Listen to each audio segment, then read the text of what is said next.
So hey guys, how you doing? My name is Kristian. Thank you for taking the time out to join us here today. Listen to what I have to say. I'm a normal guy and the world is going by, and I'm a curious observer and a social commentator of this very strange roller coaster that we all appear to be a part of. So whether we're here for inspiration, information, or engaging, let's crack on with what we're going to be talking about today. And it's something I use myself on my tablet here, it's something I use on my phone, it's something I use on my PC and the internet, and it's something you probably use as well, and that is the reason perhaps why you've come here, and that is the big F, Facebook, or more specifically, Facebook Messenger. Now Mark Zuckerberg says, back in March this year, early March in fact, that he is working on a way to planet-wide deliver Facebook to everyone. That's right, using a combination of drones and satellites and lasers. In fact, he wishes to deliver the web to all. That seems like a noble philanthropic idea, don't you think? Facebook's connectivity lab, working with NASA, with Ames Research, as well as a UK-based centre. This was announced back in the beginning of March 2014. Now, Facebook, as of today, I've just checked on their Facebook business website, says they have 1.32 billion active users. That's right, 1.32 billion active users. It says they've had 170 million users a month on average, connecting to the world of Facebook, new users. Of course, how many of them are real, we don't actually know. But 829 million active users on a daily basis, 454 million of those on a mobile device, which is quite really interesting statistics to know that the fact that more than half of the users of Facebook are actually accessing it via their mobile and via their portable devices, whether that's a Facebook app or whether actually that's using the internet on a browser on your phone or on your tablet. Now think about what Facebook has acquired over the last few months, over the last year or so. Oculus Rift has been purchased by Facebook, the likes of Instagram and WhatsApp, of course, have all now been encompassed into Facebook. Now recently, they've launched a brand new website and also a new app to the world of mobile, and that is called internet.org. On the surface, it appears to be, again, a philanthropic idea, is the fact that everyone can have access to the internet. It's basically, it gives access to a number of free data accessibility to websites such as Facebook and Wikipedia, government websites, information websites, health websites, and some that people can access for free, which doesn't charge their data. And of course, within that is Facebook Messenger, which is exactly what we're going to be talking about in just a second, and perhaps why it's bothering quite a few people. We're going to go down the reasons why, and we're going to show you the reasons why as well. Now, Facebook really is everywhere. In fact, it's part of the interconnected smart grid. Facebook seemingly has become the very centre, the epicenter of the reason people use the internet nowadays. It's quite possible you talk to someone now, and you don't ask them what the phone number is, you ask them if they've got Facebook. Very interesting social interaction has changed there. It's not a case of what's your address, what's your phone number, it's do you have Facebook, what's your name, I'll go and search for you. As more than likely, the best way that you keep in contact with people is indeed by searching their name on Facebook. Now, but when these interconnected networks get together, people start to get a bit worried. I mean, Facebook itself, of course, is the epicenter of the Big Brother phenomenon, shall we say. The fact that it's always watching us everywhere at every moment of everything what we do. Now this kind of mirrors an interesting aspect that happened back in May 2012, where Blizzard Activision in fact partnered with the Korean government, because they're in Korea, if you didn't know already, is that your national security number is actually connected to your World of Warcraft account. Yeah, really, absolutely true. Go check it out. But actually, I'll post a link about that down below. So, but before we go off topic, we want to be talking about the Big Brother scenario of Facebook, right? Okay, let's just have a look. I'll show some pictures in just a second. Now, my Samsung Galaxy Tab 3 tablet here. Let's just go and have a look. Now, if you have a tablet, have a smartphone, particularly an Android tablet, you will find this to be really useful in terms of following through. Apple, I'm pretty sure it's the same way you get into it. So you have Facebook app. I need the Facebook app. Let's have a looky. When it opens up, as usual, this way. It takes its time. It's not a brilliant fastest device. So this is your typical Facebook, and you have all your things at the top, news feeds, etc., notifications. However, if you were to click Messenger, it will give you a message going, You can't view your messages unless you use our Messenger app. This only came up about last month. Before that, you could still use your... you could still go to it, but it would tell you need to use your app, the messaging app, soon. Well, now, of course, that's now mandatory. Now, most people have just gone, well, I want to use that. It's useful. So they've downloaded the app and they're using it. Now, I do not have this on my mobile phone, but I do have it on here because I wanted to make some demonstrations of what this thing actually does, and obviously show you what happens. And I'll show you the screens for you in just a second. In fact, by the time I'm talking here, it'll be on the screen. You know what I mean? So here we go. So if I was to go to...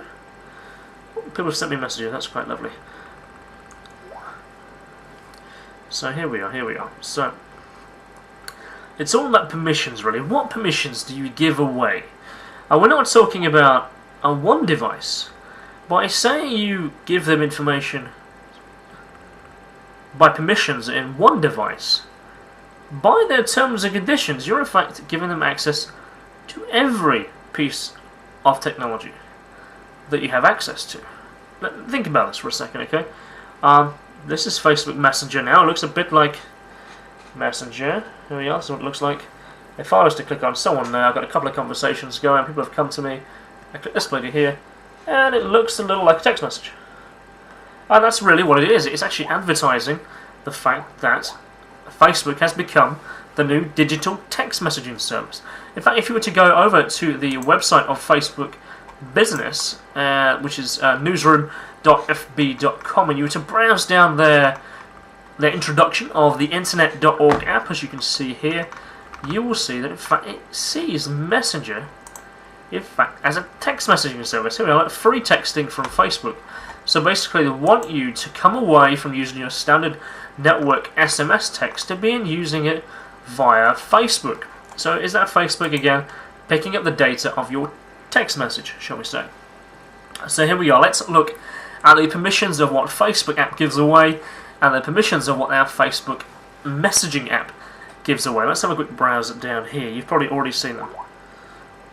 Okay, so here we are. So I'll do this here, but on the screen you're going to see it's looking through the settings. If I was to go to the settings of where we look at applications, there's lots of applications that I have on here, but I tend to keep it a bit more streamlined.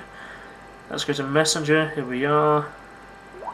It's interesting that Messenger isn't actually listed as Facebook Messenger, it's actually just listed as Messenger with a little piece of lightning shooting through it. Here we are, so here's the permissions. So this is what Facebook now has the ability to do. So it reads your personal information. It can read your call log, read your contacts, read your own contact card. Services that cost you money. It can directly call phone numbers and send SMS text messages as you. It can use your location. It will use the precise GPS location. It will edit your text messages. It will read your text messages. It will receive your SMS and receive text messages. It has full network communication. It can turn on your data and turn on your Wi-Fi. It has the ability to modify and delete contents from your USB. It has the ability to change your audio settings, record all video, take pictures and videos. Has the ability to record and read phone call status and their identity. It has the ability to change network connectivity, draw information from other apps, and prevent your tablet from sleeping. Now, if we put these things together, just that bit alone, it has the ability to prevent your phone, tablet from sleeping. It will turn on the data when it likes. It perhaps has a 1 hour or 2 hour refresh where it'll pick them up and send that data back to Facebook, even though you've got your data turned off. So those people who perhaps only have 500 meg, 250 meg data, 1 gig, whatever, people find that being used up, especially if you use pay-as-you-go system, where your data, in fact, it eats away at your cost of what you've put like 10 quid on there or whatever, and it just eats it. Obviously, I've found it more useful to use contract. Hopefully, really, there are many who do, and it's much more reliable, not necessarily cheaper in the long run, but a lot of people do that. But also, it has the ability to download files without notification, receive data from the internet, view network connections and view Wi-Fi connections, has the ability to read accounts from the device, and read your Google service configuration, Of course, Google and Facebook aren't exactly the best of friends. They certainly want to read each other's data. So that's what Facebook Messenger does. Now, digging into the terms and conditions, one has to wonder, another interesting thought. It was one that was also brought up on Fox News in the US. Not that I would ever really watch Fox News. I happened to see a video and went, oh yeah, good point. Not that I'll ever give Fox News any credit. You didn't hear me really say that. But the point is quite a poignant one. Because technically your terms and conditions are for Facebook, not per device. If you say you allow it to have your data, your camera, your audio, does that mean it collects it from your PC as well?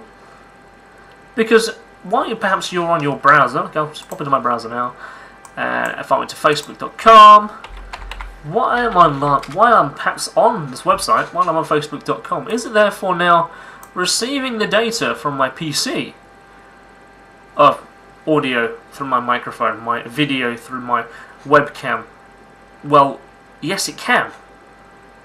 Big Brother, Facebook, really is watching, and we allow them to do so by the permissions that we give them.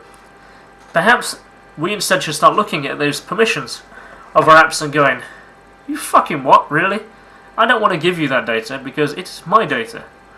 And people, fair enough, might say, well, they'll just post me some adverts. Yes, it is all really about adverts. I mean, Facebook is a free service for a reason. It's free because they sell your data in other ways. They sell your profile, you're buying data, you're advertising, what you look at, where you go, what you search, and of course, while the cookies are active in your web browser, it has complete access to your history, the websites you go to, your web access, and the way that you use the internet. All that is profile statistics. You create your very own internet profile. Whenever you go on the web, you leave a digital footprint of where you go and what you do. Facebook likes this, and so does its advertisers. It's powerful stuff. That's the reason it's free. But with access like the fact it has the ability to read my text messages, my internet, and reconnect to the internet when it wants to, even if I turn it off at night. If I've got a really low battery, Facebook could screw me out and go, oh, well, I'm going to send my data first. So what are your thoughts? What are your views? Do you like the idea that Facebook can do this? It's not the only app that does this. Heck, just every week you might do this yourself. You might go to Subway. Okay, you might not go to Subway, but you might go to Subway. And they go, oh, have you got the Subway app? If you do, you'll get a free sandwich. Brilliant. Sort of. Not really, it's free because they're marketing to you. Have a look at this as part of their terms and conditions of using their app. Yeah. Read phone. Read device. Your location. So this is all coming part and parcel of the fact that one day it will in fact be a lot like Minority Report, where you're going past signs, you're going past boards, and what is on those billboards is precisely advertised to you. It's going to say your name. Here, this is your personal profile, as everything on the smart grid is interconnected. This is where it's going, and it's up to us as consumers to say no. If we stop using these apps, they will stop creating them in this way and using them in this way. My name is Kristian Lander. Let me know what you think. If you like it, whether you agree with it, whether you disagree with it, or whether you dislike it. Well, leave a comment below. Let's have a discussion on this, and post your comments below. I'm Kristian Lander signing off. Come on, tell me what you think.